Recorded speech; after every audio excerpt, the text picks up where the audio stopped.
গল্পের শুরুতেই আমরা ইমানকে দেখতে পাই। ইমান একটা ব্যাংকে ক্যাশিয়ারের চাকরি করে। প্রতিদিনের মতো আজকেও সে সকাল সকাল ব্যাংকে চলে এসেছে, কিন্তু এত ভালো চাকরি থাকা সত্ত্বেও তার বেতন ছিল মাত্র 2000 রিঙ্গিত। একদিন একটা বৃদ্ধ মহিলা, যে কিনা ব্যাংকের রেগুলার কাস্টমার ছিল, সে ইমানের কাছে অনেকগুলো 1 সেন্টের কয়েন নিয়ে আসে, কিন্তু ইমান তাকে নিষেধ করে দিয়ে বলে, আমরা 1 সেন্টের কয়েন অ্যাকসেপ্ট করি না। কিন্তু তখন সেখানে ব্যাংকের ম্যানেজার রেজা চলে আসে, আর এই বৃদ্ধ মহিলা ম্যানেজারের কাছে ইমানের নামে কমপ্লেইন করে দেয়। রেজা তখন ইমানকে বকাবকি করতে শুরু করে আর চুপচাপ কয়েনগুলো নিয়ে মহিলার কাছে ক্ষমা চাইতে বলে। আর তাই কোনো উপায় না পেয়ে ইমান ওই বৃদ্ধ মহিলার কাছে ক্ষমা চায়। এত সকাল সকাল এমন কাহিনীর জন্য ইমানের মুড অফ হয়ে যায়। তাই সে একটা ব্রেক নিয়ে তার বন্ধু ইন্টানের সাথে কফি খেতে যায়। ইমানের বন্ধু ইন্টান আসলে এই ব্যাংকের সিকিউরিটি ডিপার্টমেন্টের হেড ছিল। ইমান আর ইন্টান ছোটবেলা থেকেই বন্ধু, কিন্তু ইমান যখন কফি নিয়ে ইন্টানের রুমের সামনে আসে, সে দেখতে পায় ইন্টানের রুমে তখন তার বস তাকে বকাবকি করছে। আসলে ইন্টানের বস তাকে বলছিল ব্যাংকের সার্ভার অনেকক্ষণ ধরে ডাউন চলছে, তাই যদি ইন্টান দ্রুত সেটা ঠিক না করে তাহলে তার জায়গায় অন্য কাউকে নিয়ে বসানো হবে। কিন্তু ইন্টান অনেকক্ষণ ধরে এই সমস্যার সলিউশন বের করার চেষ্টা করেও পারছিল না, তাই সে প্রচন্ড ফ্রাস্ট্রেট হয়ে পড়ে। ইমান তখন দূরে দাঁড়িয়ে সবকিছু দেখছিল। ইমান মনে মনে ইন্টানকে পছন্দ করে, কিন্তু তাকে সামনাসামনি বলার সাহস এখনো তার হয়নি। আর তখন ইন্টানের মনে পড়ে ইমানের কথা। আসলে ইমান স্কুল জীবন থেকেই কম্পিউটারের বিষয়ে অনেক বেশি পারদর্শী, তাই সে ইমানকে ডেকে নিয়ে এসে তার সমস্যাটা দেখায়। ইমান তখন কিছুক্ষণ চেক করে ইন্টানকে বলে, আসলে তোমার কম্পিউটারে ডিজিটাল কার্মা নামের একটা ভাইরাস ঢুকে গেছে। আসলে একটা হ্যাকার তাদের ব্যাংকের সার্ভার হ্যাক করেছিল, আর সেই মেসেজটাই দুপুর 2:30টার আগে তাকে 30 মিলিয়ন রিঙ্গিত বিটকয়েনের মাধ্যমে পাঠাতে হবে, তা না হলে সে ব্যাংকের সব ডাটা ডিলিট করে দেবে।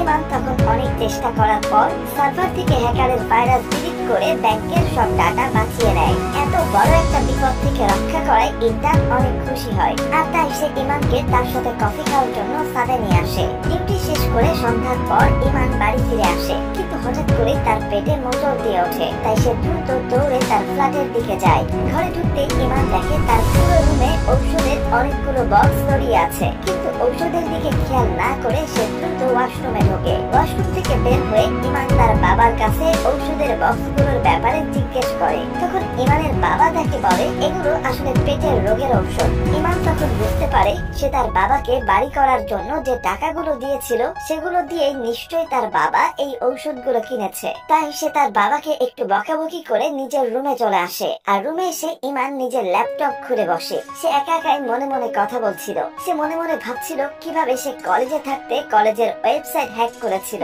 আর সে হ্যাকিং শিখেছিল বলেই আজকে ইন্টার্নকে সাহায্য করতে পেরেছে। ইমান যখন এসব কথাগুলো ভাবছিল, তখন হঠাৎ করে সে বাইরে কিছু একটা পড়ার শব্দ শুনতে পায়। কি করেছে এটা দেখতে যখন বাইরে আসে, তখন সে দেখে তার বাবা ফ্লোরে পড়ে আছে। ইমান দ্রুত তার বাবাকে হাসপাতালে নিয়ে আসে। হাসপাতালে আসার পর ডাক্তার তার বাবাকে চেক করে জানায় আসলে ইমানের বাবার হার্ট অ্যাটাক হয়েছিল। আপাতত তাকে লাইফ সাপোর্টে রাখা হয়েছে, কিন্তু খুব দ্রুত তাকে হার্টের সার্জারি করাতে হবে, তা না হলে তাকে বাঁচানো যাবে না। ইমান জিজ্ঞেস করে সার্জারির খরচ কত আসবে। ডাক্তার বলে যদি সরকারি ভাবে করাতে চাও তাহলে খরচ অনেক কম পড়বে, কিন্তু সেজন্য অন্তত 2 থেকে 3 সপ্তাহ অপেক্ষা করতে হবে। কিন্তু তোমার বাবার কাছে এত সময় নেই, তাই যত দ্রুত সম্ভব তাকে সার্জারি করাতে হবে। আর যদি তুমি কোনো প্রাইভেট হাসপাতালে তাকে সার্জারি করাও তাহলে অপারেশনের খরচ আসবে 60,000, আর বাকি হাসপাতাল বিল। কিন্তু এটা শুনে ইমান অনেক হতাশ হয়ে যায়, কারণ সারা মাসে তার বেতন মাত্র 2000। সে এতগুলো টাকা কোথায় পাবে? ইমানের সাথে তখন তার বান্ধবী ইন্টানও সেখানে ছিল। ইন্টান বলে তুমি চিন্তা করো না, আমি ব্যাংক থেকে লোন নিয়ে তোমাকে হেল্প করব। পরের দিন সকালে অফিসে এসে ইমান ব্যাংকের ম্যানেজার রেজার কাছে আসে, আর তাকে সবকিছু খুলে বলে এটা জানায় যে আমার লোন প্রয়োজন। ম্যানেজার সবকিছু শোনার পর ইমানকে বলে তোমার বাবার জন্য আমি সত্যি দুঃখিত, কিন্তু ব্যাংক থেকে তোমাকে কোনো লোন দেওয়া হবে না, কারণ তুমি এখনো কন্ট্রাক্ট জবের মধ্যে আছো। বাকি স্টাফদের মতো তুমি এখনো পার্মানেন্ট হওনি। ইমান তখন জিজ্ঞেস করে আমি ব্যাংকে 2 বছর চাকরি করছি, তাহলে আমাকে এখনো পার্মানেন্ট করা হয়নি কেন?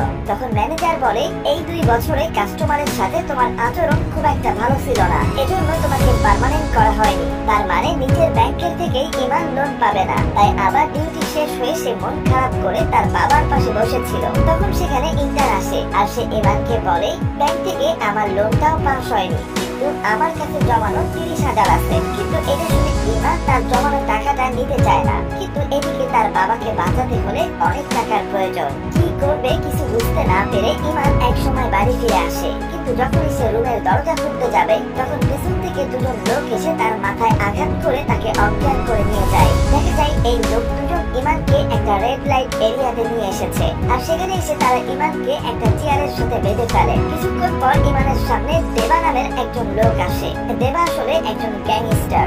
দেবা তখন ইমানকে ভয় দেখিয়ে বলে, তোমার বাবা আমার কাছ থেকে 30,000 টাকা ধার নিয়েছে। তুমি যদি 2 দিনের মধ্যে এই টাকা পরিশোধ না করো তাহলে আমরা তোমাকে মেরে ফেলবো। ইমান বুঝতে পারে আসলে তার বাবা এই লোকের কাছ থেকে টাকা নিয়েই ওই ঔষধগুলো কিনেছিল। লোকগুলো ইমানকে ভয় দেখিয়ে সেখান থেকে ছেড়ে দেয়। পরের দিন দেখা যায় ইমান আবারও অফিসে এসেছে, কিন্তু তার মাথার মধ্যে এখন অনেক চিন্তা। ইমান ব্যাংকে ঢুকতেই অ্যাশ নামের একটা ছেলেকে দেখতে পায়। অ্যাশের সাথে তখন সেখানে আরো স্টাফরা দাঁড়িয়ে ছিল। অ্যাশ এসে ইমানের দিকে হাত বাড়িয়ে দেয়। তখন সেখানে ইন্টার্ন চলে আসে। ইন্টার্ন বলে, অ্যাশ আমাদের নতুন অ্যাসিস্ট্যান্ট। এরপর অ্যাশ সেখান থেকে চলে গেলে ইন্টার্ন ইমানের কাছে তার মুখের আঘাতের ব্যাপারে জানতে চায়। তখন ইমান বলে, আসলে অন্ধকারে একটা দরজার সাথে বাড়ি লেগেছিল। কিছুক্ষণ পর ইমান যখন তার কাউন্টারে বসে আছে তখন টেনশন আর আঘাতের কারণে তার শরীর খারাপ হচ্ছিল। আর হঠাৎ করে সেখানে সেই বৃদ্ধ মহিলাটা চলে আসে, যে কিনা আগের দিন ইমানের সাথে 1 পয়সা জমা দেওয়া নিয়ে ঝগড়া করেছিল। মহিলা ইমানকে তার ব্যাংকের চেক দেখিয়ে বলে তার অ্যাকাউন্ট থেকে নাকি কয়েকদিন ধরে টাকা কাটা হচ্ছে। এমনিতেই ইমানের মুড ভালো ছিল না, তার উপর এই মহিলার আচরণে সে আরো বিরক্ত হচ্ছিল। কিন্তু ইমান খেয়াল করে কিছু দূরেই ম্যানেজার দাঁড়িয়ে আছে, তাই সে চুপচাপ মহিলার চেকটা হাতে নেয়। আর তাকিয়ে দেখে আসলে এই মহিলার অ্যাকাউন্ট থেকে 1 পয়সা 2 পয়সা করে কাটা হচ্ছিল। আর তখনই হঠাৎ করে ইমানের মাথায় একটা বুদ্ধি আসে। নিজে নিজেই মনে মনে বলছিল, আমার সব বিপদের সলিউশন আমার সামনে ছিল, কিন্তু আমি কখনো এভাবে চিন্তা করে দেখিনি। কতটা বোকা আমি। ডিউটি শেষ করে ইমান দ্রুত তার বাড়ি ফিরে আসে। ইমান জানতো কিভাবে হ্যাকিং করতে হয়। হ্যাকার প্রথমে কারো ডিভাইস বা সার্ভার হ্যাক করার জন্য তাকে একটা মেইল পাঠায়। আর সেই মেইলের মধ্যে এমন একটা লিংক থাকে যেটা ওপেন করার সাথে সাথে সিস্টেম হ্যাক হতে শুরু হয়। কারণ ওই লিংকের মধ্যে এমন কিছু ভাইরাস থাকে যেগুলো ডিভাইসে ছড়িয়ে গিয়ে হ্যাকারকে একটা আনঅথরাইজড অ্যাক্সেস হ্যাকার পেয়ে যায়। আর তারপর হ্যাকার দুনিয়ায় যে কোনো জায়গায় বসেই ওই ডিভাইস কন্ট্রোল করতে পারে। আর এই জিনিসটা ইমান অনেক ভালোভাবে জানতো। আর তাই সে বাড়ি ফিরে টোটাল হিসাব করতে শুরু করে। অপারেশন খরচ 60,000, তার বাবার ধার আছে 30,000, হাসপাতালের খরচ হয়তো 5,000, সব মিলিয়ে তার প্রয়োজন 95,000। ইমান জানতো তাদের ব্যাংকের টোটাল কাস্টমারের সংখ্যা 95 লাখ। তাই সে ঠিক করে যদি প্রত্যেকের অ্যাকাউন্ট থেকে 1 পয়সা করে কেটে নেওয়া হয় তাহলে তার সমস্যার সমাধান হয়ে যাবে। আর সবার অ্যাকাউন্ট থেকে 1 পয়সা কেটে নিলে তাদের কিছুই যায় আসবে না। আর তাই সব হিসাব করার পর ইমান কম্পিউটারে বসে একটা ভাইরাস বানায়। আর ভাইরাসটা সে একটা সাধারণ ফোল্ডারের মধ্যে ঢুকায়। আর এই ফাইলের নাম দেয় big bang account opening application form. আর তারপর সে ব্যাংকে ফোন করে একদিনের অসুস্থতার ছুটি চেয়ে নেয়, যাতে তার উপর কারো সন্দেহ না হয়। এরপর ইমান ফেক ইমেইল জেনারেটর থেকে একটা ইমেইল বানিয়ে নেয়। আর ওই মেইল থেকে ব্যাংকে একটা মেইলের মাধ্যমে ওই ভাইরাসওয়ালা ফাইলটা পাঠিয়ে দেয়, যাতে যদি ব্যাংকে কেউ ওই ফাইলে ক্লিক করে তাহলে ফাইল থেকে ওই ভাইরাস পুরো ব্যাংকের সিস্টেমে ছড়িয়ে পড়বে। আর এর মাধ্যমে ব্যাংকের রিমোট অ্যাক্সেস ইমান পেয়ে যাবে। আর সত্যি সত্যি ঠিক এমনটাই ঘটে। ম্যানেজার ব্যাংকে আসার পর ইমানের পাঠানো সেই ইমেইলটা ওপেন করে। আর সাথে সাথেই ভাইরাস পুরো ব্যাংকে ছড়িয়ে পড়ে। আর সেই সাথে বাড়িতে বসে থাকা ইমান ব্যাংকের অ্যাক্সেস পেয়ে যায়।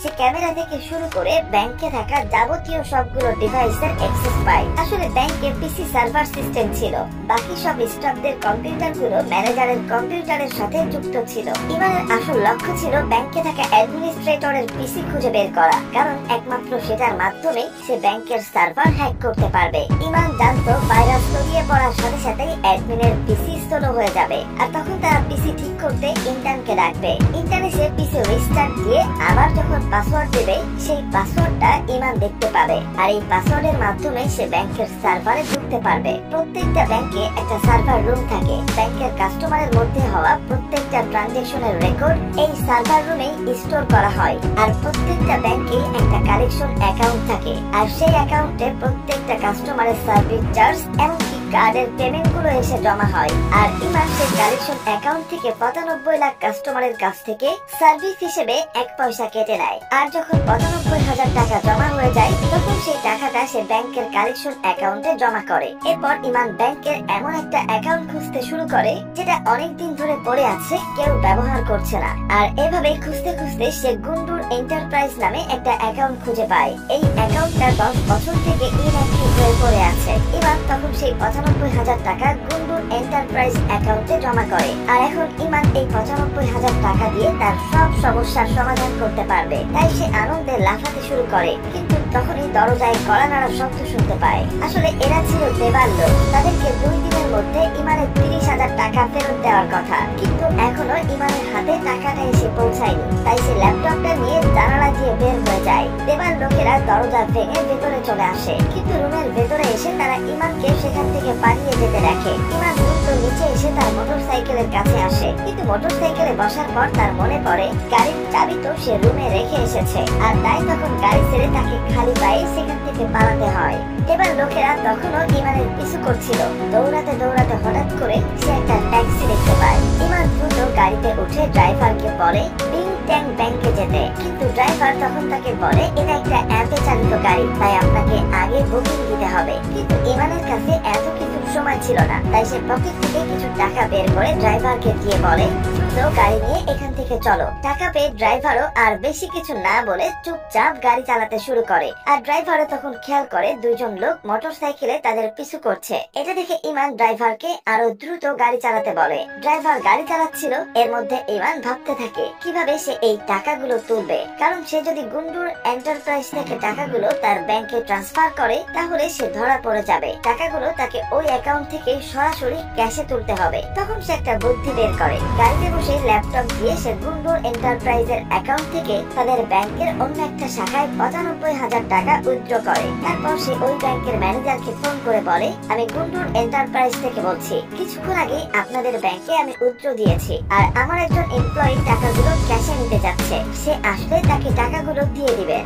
ইমানের গাড়িটা এসে ব্যাংকের সামনে দাঁড়ায়। আর সে দ্রুত দৌড়ে ব্যাংকের ভেতরে ঢুকে পড়ে। সেখানে এসে ম্যানেজারকে পরিচয় দেয় সে গুন্ডু এন্টারপ্রাইজ থেকে এসেছে। কিন্তু এটা শুনে ব্যাংকের ম্যানেজার তাকে আইডি কার্ড দেখাতে বলে। ইমান তখন একটু লাজুক ভাবে বলে আমি দ্রুত আসার কারণে আইডি কার্ড সাথে আনতে পারিনি, কিন্তু আমার ফোনে আইডি কার্ডের ছবি আছে। এটা বলে সে তার ফোন বের করে একটা ছবি দেখায়। আসলে ইমান বুঝতে পেরেছিল এমন কিছু ঘটতে পারে, তাই সে গাড়িতে বসে আগে থেকেই একটা আইডি কার্ডের ছবি বানিয়ে ফেলেছিল।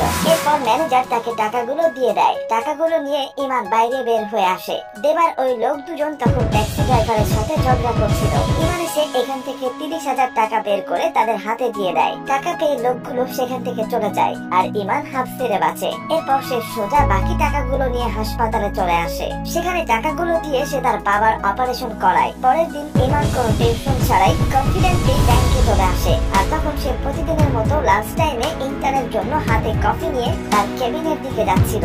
সেখানে বাইরে থেকে ইমান দেখতে পায় সে যাওয়ার আগে ইন্টারের অ্যাসিস্ট্যান্ট অ্যাশ সেখানে ইন্টারের সাথে কফি খাচ্ছিল। আর এটা দেখে তার মন খারাপ হয়ে যায়। সে ইন্টারের সাথে দেখা না করে সেখান থেকে চলে আসে। ব্যাংকে নিজের কাজ শেষ করে ইন্টার সোজা হাসপাতালে চলে আসে। ইমানের বাবার সার্জারি হয়ে গিয়েছিল, তাই সে তার বাবার পাশে দাঁড়িয়ে চিন্তা করছিল সে যেটা করেছে সেটা ঠিক হয়নি, কিন্তু তার বাবার জীবন বাঁচানোর জন্য তাকে এমনটা করতে হয়েছে। তখন দৃশ্য বদলে যায়। আর দেখতে পাই ইমানের ব্যাংকের ম্যানেজার রেজা অনেক আহত অবস্থায় মাটিতে বসে আছে, কারণ সে কারো কাছে বারবার নিজের জীবন ভিক্ষা চাচ্ছিল। কেউ একজন পেছন থেকে তার মাথায় বন্দুক তাক করে রেখেছে। রেজা অনেক কাঁদতে থাকে আর বারবার বলতে থাকে আমার ভুল হয়ে গেছে, আমি এই ভুল আর কখনোই করব না। কিন্তু লোকটা রেজাকে গুলি করে দেয়। কিন্তু যে লোকটা রেজাকে মেরেছিল তাকে দেখানো হয় না। প্রথম এপিসোড শেষ হয়ে যায়। এরপর আবারও দৃশ্য পাল্টালে আমরা দেখতে পাই ইমান ব্যাংকের সার্ভারের রুমে ঘুরে বেড়াচ্ছে। আর সে দূর থেকে অনেকগুলো কয়েন পড়ার শব্দ শুনতে পায়।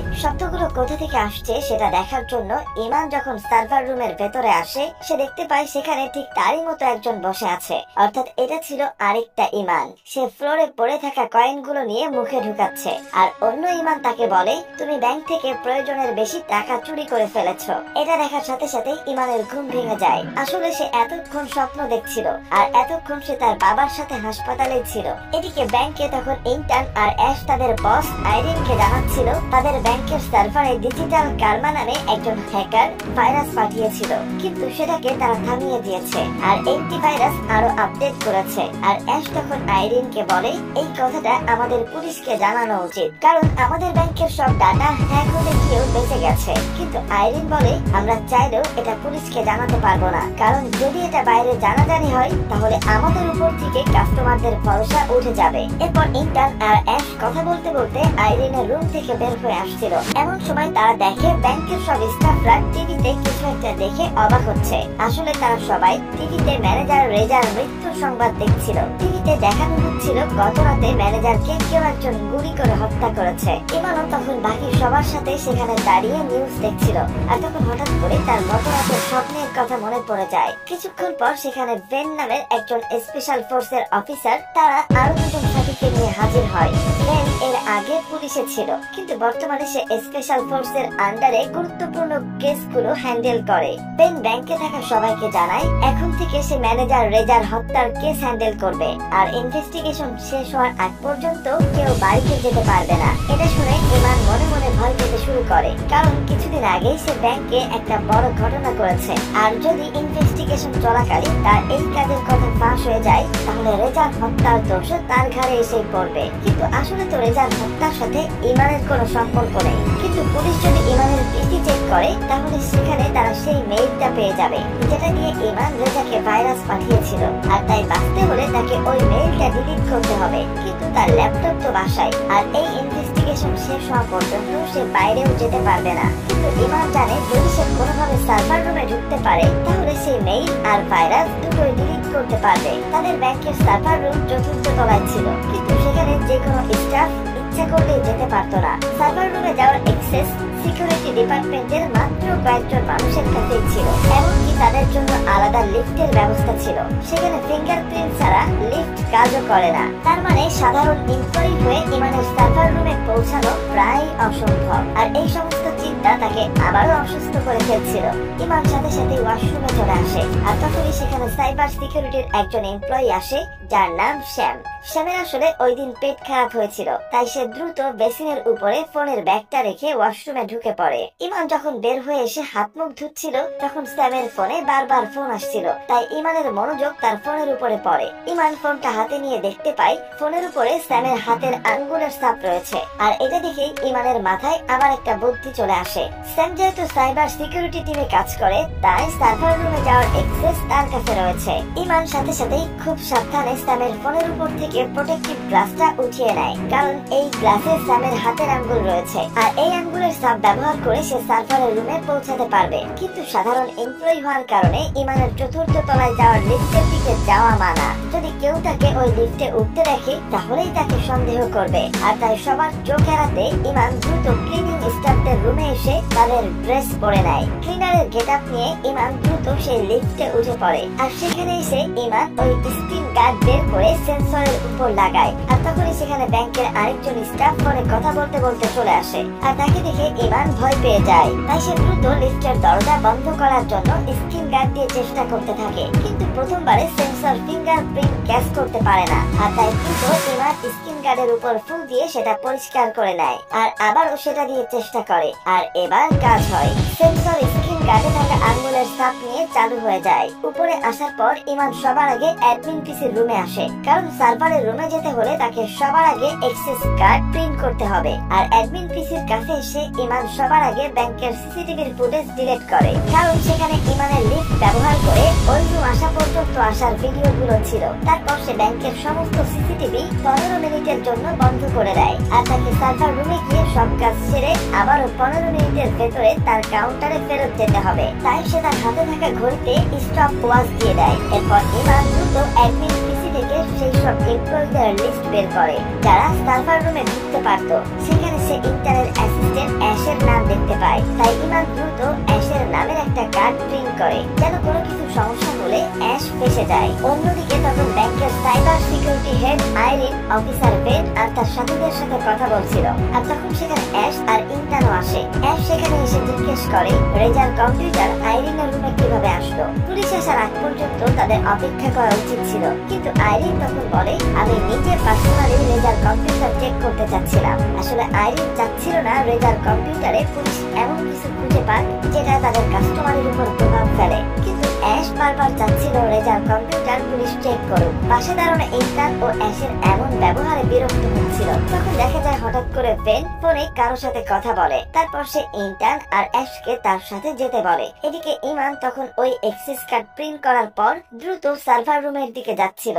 ইমান যখনই সার্ভার রুমের দিকে যাওয়ার লিস্টের সামনে আসে, তখন হঠাৎ করে খেয়াল করে লিফট আগে থেকে নিচে থেকে উপরে আসছে। তার মানে লিফটে কেউ একজন আছে। আর লিফটের দরজা খুলতেই সাইবার সিকিউরিটি টিমের একটা মেয়ে সেখান থেকে বের হয়ে আসে, কিন্তু ততক্ষণে ইমান পাশে থাকা একটা রুমে লুকিয়ে পড়েছিল।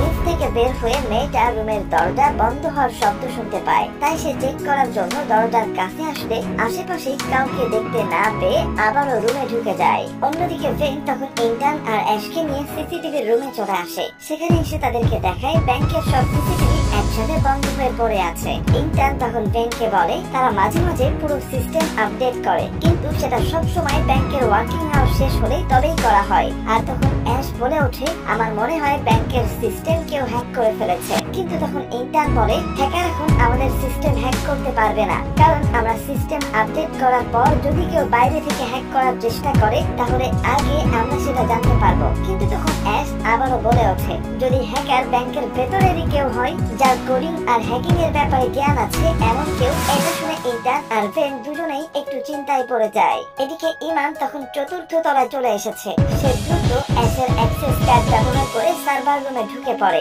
আর সার্ভার রুমে ঢোকার পর ইমান দেখতে পায় ভেতরে বিশাল বিশাল সার্ভার মেশিন ছিল। আর তাই এখন তাকে খুঁজতে হবে তার পাঠানো ভাইরাস কোন মেশিনে এনক্রিপ্ট হয়েছে। কিন্তু তার কাছে এখন সময় আছে আর মাত্র 9 মিনিট। তাই সে এক এক করে সবগুলো মেশিন চেক করতে থাকে। আর তখন সে একটা মেশিনে তার ভাইরাস গুলো খুঁজে পায় আর সে ভাইরাস ডিলিট করতে শুরু করে। আর তখন ইন্টারনেট মোবাইলে একটা নোটিফিকেশন আসে কেউ একজন উপরে থেকে সার্ভার রুমের ফায়ারওয়াল আপডেট করছে। আর তখন তারা দ্রুত অ্যাডমিন পিসি রুমে চলে আসে। সেখানে আসার পর তারা বুঝতে পারে কেউ একজন প্রিন্টার ইউজ করেছে। আর তখন বেনের মোবাইলে মেসেজ আসে অ্যাশ কিছুক্ষণ আগে সার্ভার রুমে এন্ট্রি করেছে, কিন্তু অ্যাশ তো তার সামনেই দাঁড়িয়ে আছে। এটা দেখে ব্যান অ্যাশের কাছে থাকা তার আইডি কার্ড দেখতে যায়। অ্যাশ তার আইডি কার্ড দেখালে ব্যানের মনে হয় এই সব কিছু হয়তো অ্যাশই করেছে, তাই সে তার লোকেদেরকে অ্যাশকে অ্যারেস্ট করতে বলে। কিন্তু তখনই ইন্টার্ন তাদেরকে থামিয়ে দিয়ে বলে সকাল থেকে অ্যাশ আমাদের সাথেই ছিল, সে কোথাও যায়নি। আর তখন ব্যান অ্যাডমিন রুমে থাকা সবাইকে এই রুম থেকে বের হতে নিষেধ করে। আর এবার ব্যান চলে আসে নিচেই সার্ভার রুম চেক করতে। আর তখন ইন্টার্ন সিস্টেম চেক করতে গিয়ে দেখে কেউ একজন অ্যাডমিন পিসি ইউজ করে অ্যাশের অ্যাক্সেস কার্ড প্রিন্ট করেছে। ইন্টার্ন তখন বলে নিশ্চয়ই কেউ আমাকে সহ আমার টিমকে ফাঁসানোর জন্য এই কাজগুলো করছে। এদিকে তখন ইমান সার্ভার রুমে তার পাঠানো ভাইরাস খুঁজে পায়। সে ডিলিট করতে যাবে তখনই দরজা দিয়ে ভেন ঢুকে পড়ে। প্রিয় দর্শক, আজকের মতো এই পর্যন্তই। আসলে এটা একটা সিরিজ, আর তাই যদি আপনাদের এই গল্পটা ভালো লেগে থাকে তাহলে আমাদেরকে কমেন্ট করে জানাবেন, আর বাকি এপিসোডগুলো এক্সপ্লেন করে জানাবো আসলে শেষ পর্যন্ত ইমানের কি হয়েছিল। দেওয়ানগঞ্জ থেকে আমাদের গত ভিডিওতে কমেন্ট করেছেন আকাশ ভাই। মাওয়া থেকে ভিডিওটা দেখেন জনাব শিহাব খান। তিতলি আপু আমাদের ভিডিওটা দেখেছেন কলকাতা থেকে। আসাম গুয়াহাটি থেকে আমাদের সঙ্গে ছিলেন বাদশা খান ভাই। আপনাদের সবার জন্য অনেক অনেক ভালোবাসা রইল। ভিডিওটা আপনি কোথা থেকে দেখছেন সেটা কমেন্টে জানাতে একদমই ভুলবেন না। আবারও ফিরবো ভিন্ন কোনো গল্পের সাথে। আল্লাহ হাফেজ।